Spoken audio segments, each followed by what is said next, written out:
Welcome to Chaplain Auto Ministries. My name is Otto, and today I will be your host in this episode of Behind the Wire Anger Management with Incarcerated Veterans. This is my second episode, and this is titled The Power of Anger. Now, you might not be behind bars. However, maybe you're a prisoner of the war in your own mind, and that might be keeping you in captivity, and you are missing an action from those that you love. A quick recap of last week, we talked about anger by defining how anger affects people and relationships. We started to explore and identify triggers of anger and also understand what anger is and how it can be useful. Last week, I opened by saying that if you're watching this or listening to it on a podcast, you're most likely not incarcerated. Well, I didn't realize that the facility that I teach this at Chillicothe, the teacher has access to YouTube. And this week, he played the opening for that. And everybody laughed when I said, I guarantee you're not incarcerated watching this. I laughed with them and said, well, now I have to change this. So very cool to know that this can be played in some prisons also. Moving into today's training, everyone has experienced the negative side effects of anger, and our goal is to use anger in a positive way to overcome the obstacles of life. Anger can be an outburst of an explosion of rage, or anger can be silent, like shutting yourself off from everything. Maybe you spend the entire weekend in the garage away from everybody. What we are developing in this series is remedial action to stop the anger cycle. Everyone will experience frustration and annoyances in life. That's normal. The hard part is not letting it escalate past being frustrated or annoyed. For me, if I lose control, the next steps for me are shouting, which lead to aggression. And once I go to aggression, I can go into an extreme rage. Definitely don't want to be there. Today's focus will be the power of anger. And our goal is to identify the processes of anger and how it can be helpful. We already know how it is harmful, but we want to normalize anger and identify provoking triggers that cause anger. Because harmful anger costs us way too much physically. And I'm not sure if you know, but anger has been proven to have the largest increase in heart rate and blood pressure out of all emotional reactions. I didn't realize this at first or, recognizes the changes that stress and anger can put on my body. Now I understand that anger can result in all sorts of medical conditions like ulcers, cardiovascular disease, colitis, and a depleted immune system. Knowing that anger is not only damaging to my relationships, my mental health, but also my body, for me, that is a wake up call to assess some things. And if you think that you might have an anger issue, well, this should be getting your attention as well. Maybe you don't know if you have an anger issue. What are some indicators that anger might be a problem for you? Well, is your anger too frequent? Is your anger too intense? Does your anger last a really long time? Does your anger lead to aggression or disturbances at work or in your personal relationships? The objective of this series is to learn how to manage your anger. Anger management is the ability to recognize your anger, develop and apply a remedial action to help you move, shoot, and communicate to secure the objective without taking a casualty. We don't want to pull the grenade and throw the pen.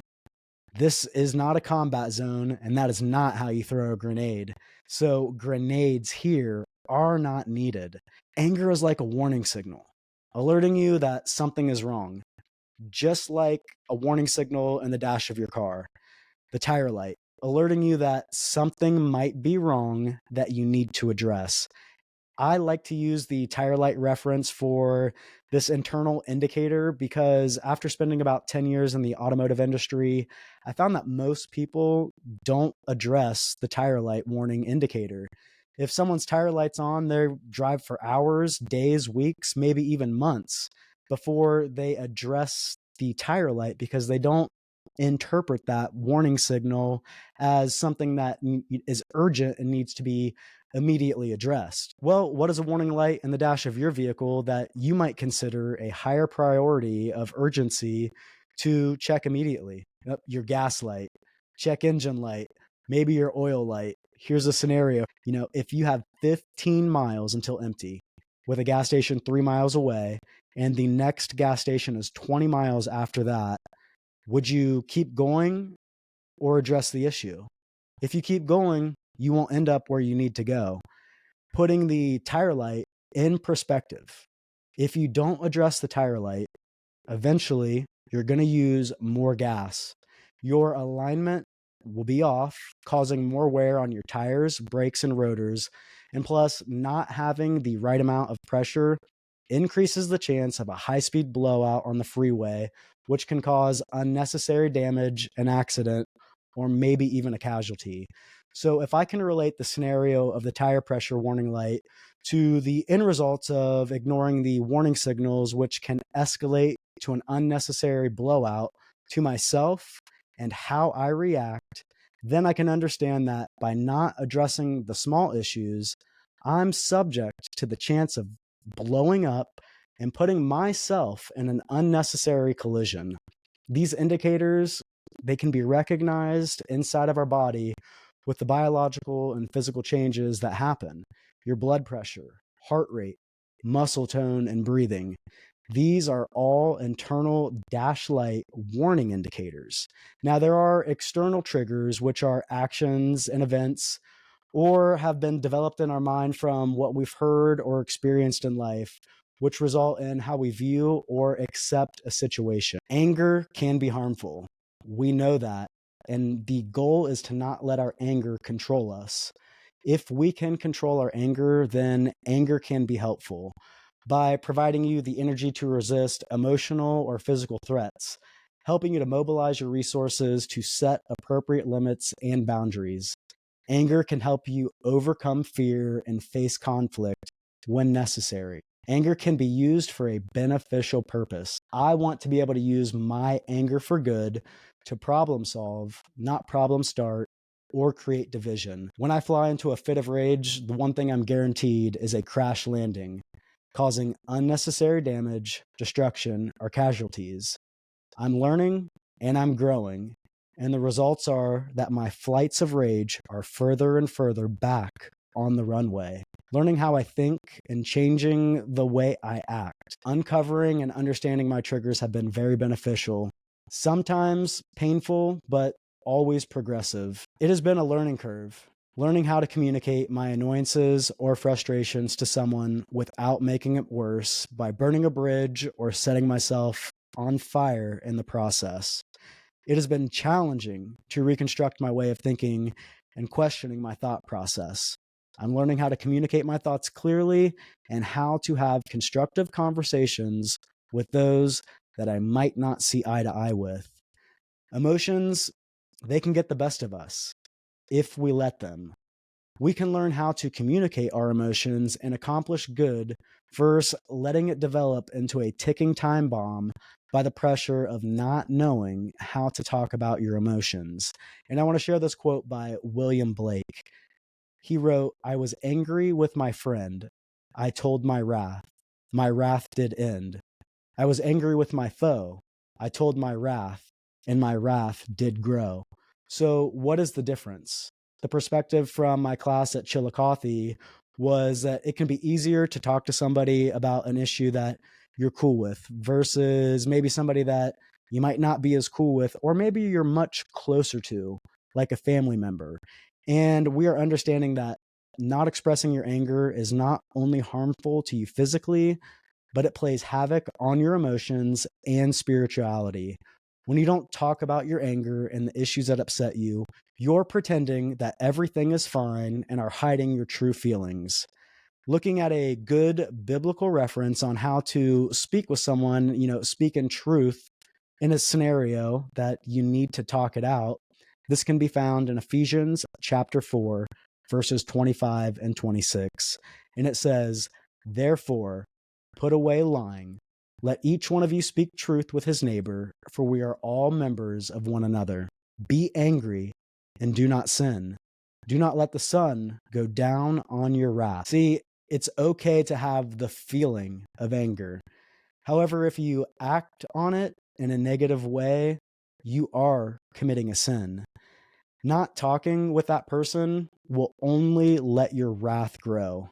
It's the equivalent to burying a seed. What happens when you bury something? It grows. However, this seed grows inside of you, and when it does sprout out, it'll put you into a flight of rage. So you have the choice not to take off if you're willing to learn, practice, and repeat, or brace for impact. Because when anger wakes up, it can be hard to turn off. That rage feels like it can go on and on and on and on. And it feels like it's much easier to increase your anger to blowing up versus reducing the pressure and thinking it out. And there is a reason for that.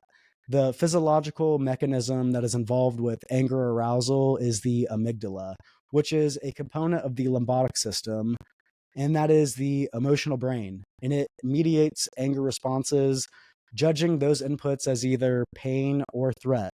If it is judged as potentially threatening, a message is sent from your lower brain area that activate your fight or flight response. Now, this response to a threat can be your internal indicators, which we will recognize as your internal dashlight warning signals for anger: increased breathing, heart rate, pupil dilation, and muscle tone. The blood vessels near the skin will constrict to prevent excessive bleeding in case of an injury. This activation heightens the sympathetic arousal, which is your body being ready to take action. And in some cases, this reaction could save your life if you're bleeding out. Chances are you've experienced this life saving physical reaction to a non life threatening event. And this reaction begins in less than a second, and it only takes about 3 seconds to become fully activated. And a hormonal surge will kick in that lasts about 30 minutes. That's why it feels like it's so hard to shut off anger once it fully kicks in. Your long term anger responses can be shortened when the early stages of anger arousal are interrupted. Once I start to recognize the signals, I can feel them. And now I know I need to stop this cycle before it escalates. Once I recognize any of the indicators, I immediately start focusing on my breathing. And once I start focusing on my breathing, I realize exactly how tense I am, and I can slowly start to decompress before I explode. Learning the internal changes that happen and being able to recognize this has been extremely helpful to me. However, there are other factors that might contribute to an anger outburst that before I really didn't pay attention to, but now I see how these following instances can definitely lead to outburst of anger. And I'm calling these self-induced triggers to be very aware of: fatigue, sleep deprivation, pain, and hangovers. All of these lower your threshold of reactivity to a situation and can increase your anger. Now, think about this with me for a moment. When is the last time that you were hungry? The last time that you didn't get enough sleep? Or maybe you were feeling some pain and that had you walking around with a bad attitude. Looking back to my drinking days, I definitely see how excessive amounts of alcohol led me to multiple extreme outbursts. Thank God that I do not drink anymore. And for me, that was the only way to eliminate that threshold to have a hold over me any longer. Now, when it comes to fatigue, I try to plan ahead, and that doesn't always work. But when I find myself getting close to that hangry moment, I realize that if I think this through, it cannot demolish me. Low blood pressure is also a contributing factor that leads to aggression, to include high intakes of sugar that trigger your insulin and can lead to depressed blood sugar levels, resulting in moodiness, triggering irritability, and aggression. Now, a quick recap of the internal triggers we are identifying so that we can recognize them to help us from going over the edge: breathing, heart rate, muscle tightness; self-induced triggers caused by the state of your body: fatigue, sleep deprivation, pain, hangovers, too much or too little sugar. Recognizing these physical states are very vital. I must be able to control myself no matter what the elements around me are like. Recognizing the danger doesn't mean that I'm going to go over the edge. It can help me to stay in the middle by allowing me to create the necessary bumper guards as remedial action to keep me in the middle of the moment. How? By taking ownership and responsibility for my anger and not blaming someone else or the situation on my anger, my outburst, or why I said what I said. The truth for me and the truth for you is we make the decision to get angry. No one else can make that for us. I'm learning that no one can control me or my feelings. People will definitely try to get under my skin. People will try to make me mad. However, I have the choice whether to get angry, laugh, or just forget about it. Knowing my internal triggers and the stresses that it can cause on my body are motivation for me to change. Now, we've been looking inside for triggers. Let's take a look outside to see what some triggers might be as well.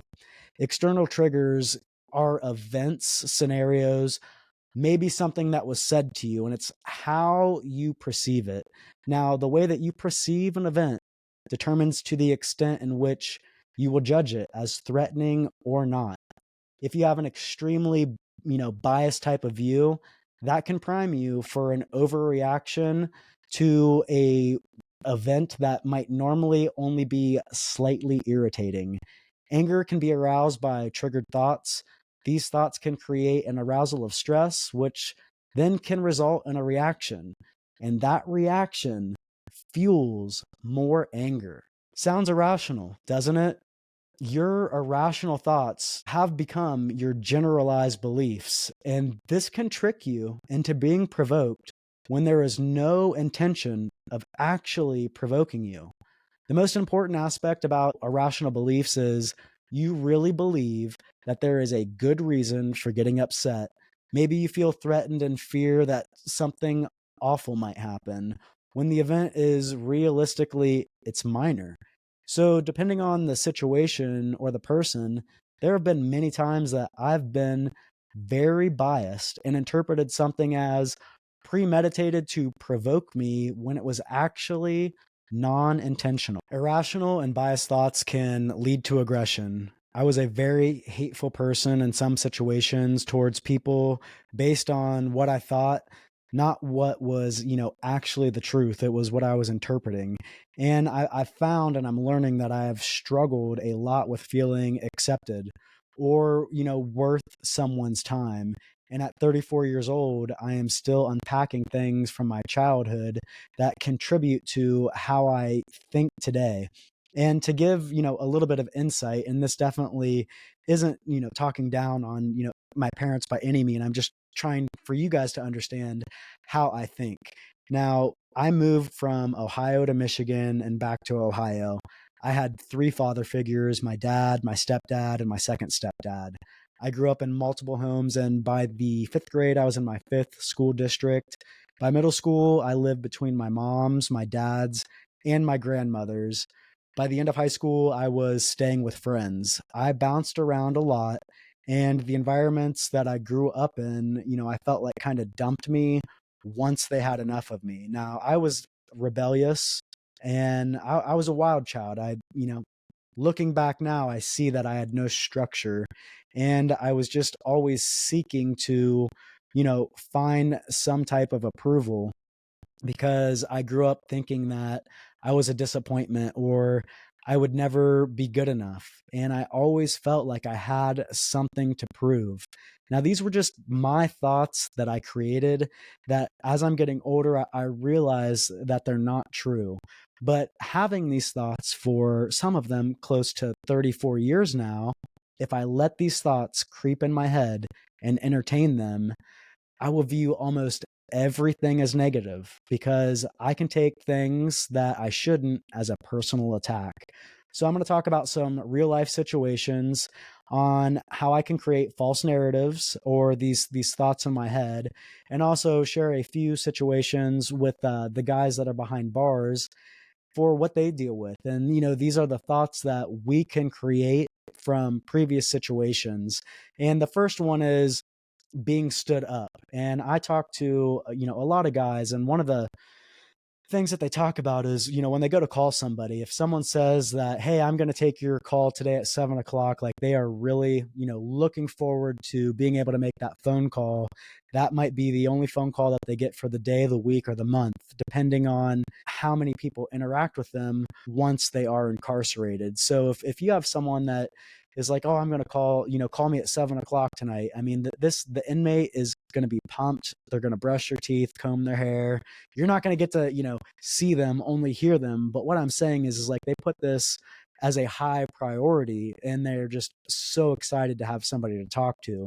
Now, when you make that phone call and no one answers, it can be easy to be like, man, like, I guess they don't care. Or, why would they tell me to call at 7 o'clock if they're not actually going to answer the phone? And I talk to these guys and I'm like, well, you don't know what's going on the other side. And unfortunately, I have missed calls before and I absolutely hate missing calls because I know the kind of mind frame that it can put someone in if they were expecting to have that call that day. So I'm trying to have these guys realize that maybe they didn't mean to miss the call. Something can always come up. And I use real life situations that I've dealt with, also with the empathy of understanding where they're coming from, understanding this phone call and that they can make themselves think that they don't matter. I can do that to myself in ways also. And, one of the biggest things that I'm working on is, when I set up an appointment or a meeting with somebody to get coffee or whatever, like I'm learning that not everybody, is committed on their time, because I have been trying to get coffee with someone and it keeps getting pushed, it keeps getting pushed. And I can put myself in this thought process of like, man, like, why can't you take 30 minutes to get coffee with me? I've done this for you, I've done that for you. Like, you must not care, I must not matter, yada, yada, yada. It'd be so easy to get myself in that type of thought process. And I'll share this with the guys, just like I'm sharing it with you today, that I look back and see, bouncing around so much from house to house. And all of these things have just created this scenario of you're not good enough or worth time. And if I don't stop those irrational thoughts that I've created, then it will take me down the wrong way. And the next piece that we're going to talk about is unfulfilled promises. And there are so many guys that are incarcerated that have been told, I'm going to get you a food box or I'm going to put money on your commissary, and it never happens. For somebody that's in there, I'm telling you, like, soap is expensive, just like basic essentials. If you are telling somebody that you're going to put 20 bucks on their books, they are really looking forward to that because they definitely don't have it. If you're going to say you're going to help somebody out, just help them out or don't say it. And unfulfilled promises, they suck. And it is hard for me at times to get through them because, again, I can feel like I'm not worth somebody's time, which that is not always the case. Sometimes people just say that they're going to help me accomplish something and they don't actually have the time to do it. So for me, I'm looking at more of what can I do to take care of this without feeling like I need to lean on other people, because no matter what, I perform in a certain way. And the way that I see performance back isn't always exactly how I would do it. And that's okay because I didn't do it. And I'm just learning and growing through this. The last piece would be neglect or unwanted. And I have guys that, are incarcerated that do not have anybody to call. I remember that a couple months ago, I was at Chillicothe actually for the volunteer recognition, and this was in November. And an inmate was up there and he was talking about he went to the same church for like 18 years, was a huge volunteer in the church and did all kinds of stuff. Well, then did something to get incarcerated. And over 15 years, not one person from that church has reached out, has written a letter, or even once checked on him. That broke my heart. I mean, that most definitely broke my heart to hear that. There are things and scenarios in life that happen. And sometimes it's very easy to take things like that personal. Now, this guy, he did have a praise report. The church that he was a part of did not come visit him. No one wrote him, but he had a church called Rock City that started to come in, and now he has a new church family. So looking at, me, there are scenarios, things that have happened in life that make me feel neglected or unwanted. And sometimes these thoughts and scenarios come to my mind that are not premeditated, or I haven't written these down. And this week I was talking at Chillicothe, and this scenario came to my mind. And I think that I pinpointed a very specific scenario of when I was younger and I wanted to go visit my little brother. So I was dropped off by my dad to my grandma's house. I wasn't allowed to be at my mom's house without an adult there, but I decided to take it upon myself and ride my bike out there anyways. And there was a pool out there, my cousins, my brother. I was really excited. My cousin, she would watch the kids. She was my age. And I got out there and knocked on the door.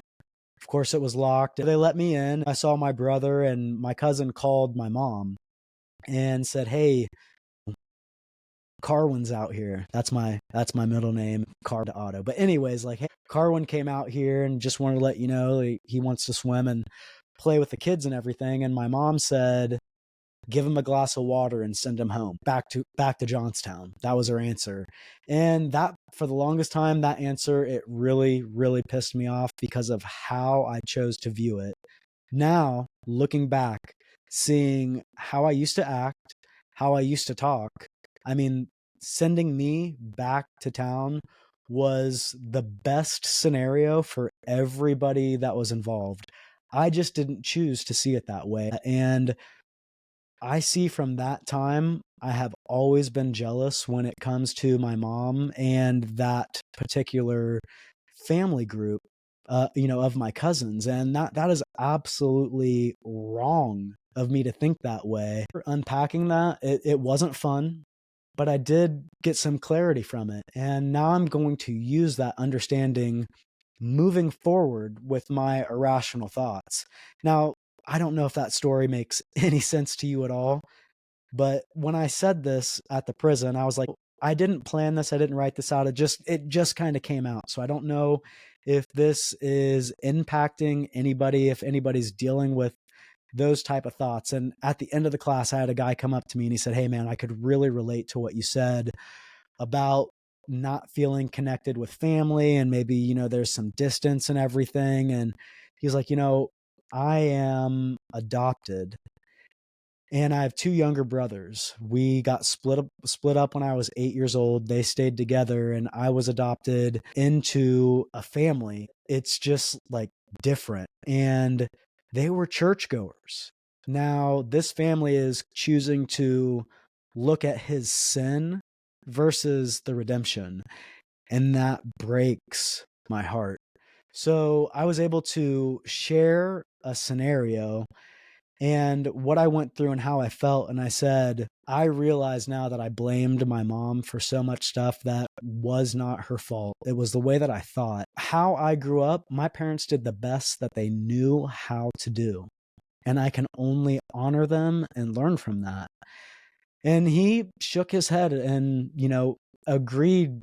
At least I feel like we agreed that, not everybody is perfect. There's some situations that are just really tough. But together, I think him and I are going to, link arms and grow together. Now, these cycles, these scenarios that I just talked about, they can be very self-perpetuating if I fuel the fire by my self-talk. I will lead myself to a path of disappointment and destruction from a scenario that only exists in my head. This buildup can lead to a blow-up that I talk myself into. Anger explosions operate like a release valve so that you act it out instead of think it out. One way to act it out is to increase your anger by hot self-talk, by allowing your anger to build internally. One way to avoid acting it out and to decrease your anger is by positive self-talk, to guide your behavior to a delaying the response of what you're saying. And I find that when I let myself get past that annoyed, frustrated, now I'm angry, getting ready to shout, like once I get in that shouting zone, like I start coming up with things that I wasn't even thinking about. And I want to just share this story as we get close to wrapping up this episode. But these are just, irrational thoughts that can be created and compound with pressure in the environment and things that are going on that we have to learn how to control. And I didn't start out controlling this the right way because I had very bad, hot self talk about the situation. And then I started pulling out stuff that didn't even matter, but I was able to switch it around. So hear this. A couple months ago, I was asked to do a escort for the Circleville Pumpkin Show for the Marines, the Lima company that lost a bunch of Marines a few years ago. They have a traveling memorial that goes around, and I was on 71 headed there. I mean, the day before, I had my camera and everything set up on my bike. Like, I was super pumped to have gotten picked to be the guy that gets to pray for this ride and then lead it out. Like, what an honor. Well, on 71, my bike started making some noise I had never heard before. And before I knew it, I had absolutely no power, and I was broke down on the side of the road between the median and the yellow line was, about that much room. I started to freak out because I'm like, in my mind, I'm like, all these people are waiting on me and I'm supposed to do the prayer. I can't believe my bike broke down. What the heck's going on? I started like freaking out, and I was able to get a hold of the escort, and they had a tow truck there that was like, hey, we're going to come get you. So that was one problem solved. But I still let the situation in the moment like build up because I was very angry because I am the type of person that I'm 15 minutes early everywhere I go. Like, being late is not me, and not showing up is not. And I mean, I dead or arrested. 100% how I operate. So now I'm like fighting these internal emotions. Tow truck gets there, we get my bike up on the, back. Everything for me, for my situation, is going good. We're going to head, towards the Circleville Pumpkin Show to still be a part of whatever part of the event that we can be. And afterwards, there's a cookout. I'm still going to get to talk to people, and it's still going to be, a good time. Well, that's not how I viewed it at that moment. And I just remember being, in that tow truck, which was a free ride. Thank you so much to Brothers Automotive for picking me up and not charging me a dime. And I want to use this experience to talk about hot self talk and positive self talk. Like I said, I was going to go be the escort for this ride. And now I'm in the tow truck and I'm thinking about everything that does not matter. And the biggest thing that I found myself talking about was like, I was like, man, I was like, this was the last time that I was going to get out and about and pass out my flyers to get the word out for the ministry to try to get partnership. Well, that was not my intention going there by any means. However, it became part of a thought process. And then the more I thought about it and talked about it, man, I started to get even more pissed off throughout that scenario. The guy that was driving the tow truck, I didn't realize that he was a veteran. And he was actually going to this to take part in it as well.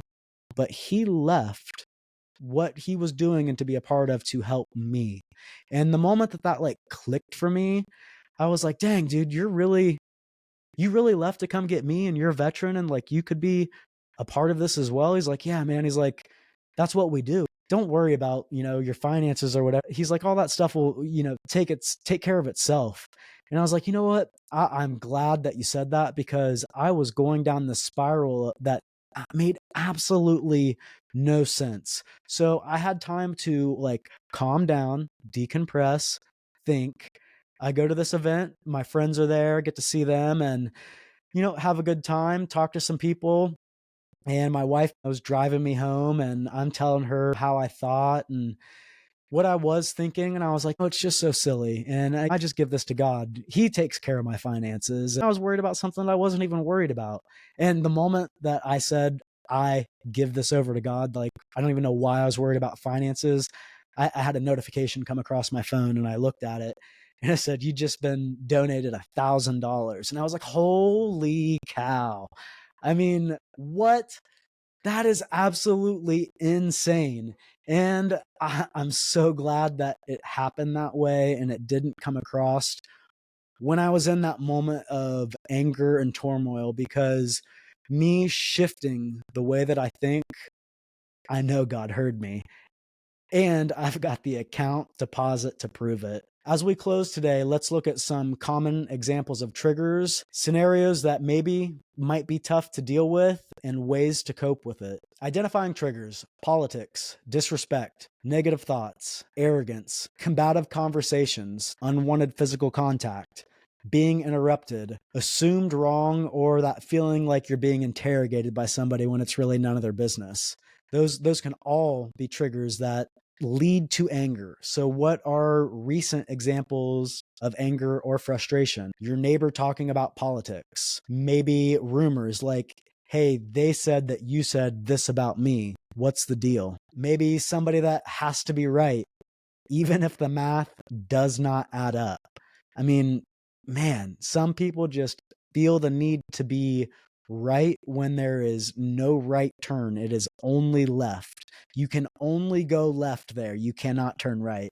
I definitely understand and can relate to that being an irritating moment dealing with somebody. Now let's look at some coping skills that we could use for these recent, times of being frustrated, or the identifying triggers like politics, disrespect, or combative conversations, being interrogated. So coping skills are: talk it out, take a time out to think about and analyze the situation, meditate, pray, take a deep breath, look at the other person's perspective, have mercy and forgiveness. Now, can you relate to any of those triggers, to any of those situations? Maybe you're currently using some of these coping skills. As I said last week, this was not from Google. This was created from the guys who are attending my class behind bars at Chillicothe Correctional Institution, and I can relate to so many of these triggers, recent examples, and coping skills. So I want to share those with you because maybe you'll be able to use one of the coping skills during the next time there's an issue where you want to get angry. Maybe talking about some of what they see as triggers will shed some light on what you are currently dealing with. Living under conditions of chronic stress or frequent daily hassles really can take a toll on an individual's coping resources. Major stressful events like divorce, death, on top of chronic stress like economic conditions or unemployment, can lead to an aggressive or overreaction. And that is why recognizing your internal warning signals are vital to your survival. You have to face your feelings. Anger covers up our feelings when we are frustrated or something prevents us from reaching a goal. In the short run, it will keep you going. In the long run, it will deplete our emotional energy. Anger is a response to fear, helplessness, frustrated goals, tense or difficult situations. Anger can also be a response to false beliefs, conflicts, or stress. These triggers can increase anger responses, and when you analyze the situation or event, you can learn to determine whether there is a legitimate reason for getting angry, or is it all in your head? The key is to identify the issues and decide whether it's valid. And if it is, approach that situation or person to work through the matter in a healthy, productive, problem solving way. One thing that I used to do when I did not know how to deal with my anger was substance abuse. This has a disinhibiting effect on anger and aggression, which is the inability to withhold inappropriate or unwanted behavior. It will lead me to speak or act in ways that I would never, ever consider. For the longest time, I struggled with drinking, and it held me captive. I used drinking as a way of coping, escaping reality because I was unhappy with life. Drinking is not coping. It's covering it up and hiding from your problems. When you choose to drink, that temporary escape by drinking or using substance, the problem does not go away. It's still there when you wake up, and maybe you wake up with more problems than you had before you started using substance or drinking. I know I have, and not drinking has saved my life. I want to thank you for joining me here today for the second episode of Behind the Wire, Anger Management with Incarcerated Veterans. Please share this with someone if you think that it'll help them, and hit that subscribe button. Feel free to leave a comment here and let me know where you are listening or watching from. And if you would like to learn more, please visit chaplainautoministries.com, and Otto is OTTO. To support this mission for this nonprofit 501c3 veterans ministry, you can donate one time or partner monthly with Chaplain Auto Ministries by Zelle or PayPal. You can search Chaplain Auto Ministries, or both accounts are under the ministry email, which is chaplainauto@gmail.com, or click the links below. I am currently in prison a minimum of 9 times a month, either teaching or preaching, and I'm getting ready to take on my 4th prison. So I need partnership to keep this moving. And I want to share with you Isaiah chapter 6, verses 8 and 9. I heard the voice of the Lord saying, "Whom shall I send? And who will go for us?" And then I said, "Here I am, send me." The Lord said, "Go and tell the people." That I just did. So my question is, who are the willing vessels to send me? Again, I want to thank you for joining, and I hope that this content is helping you. Until next time, stay blessed.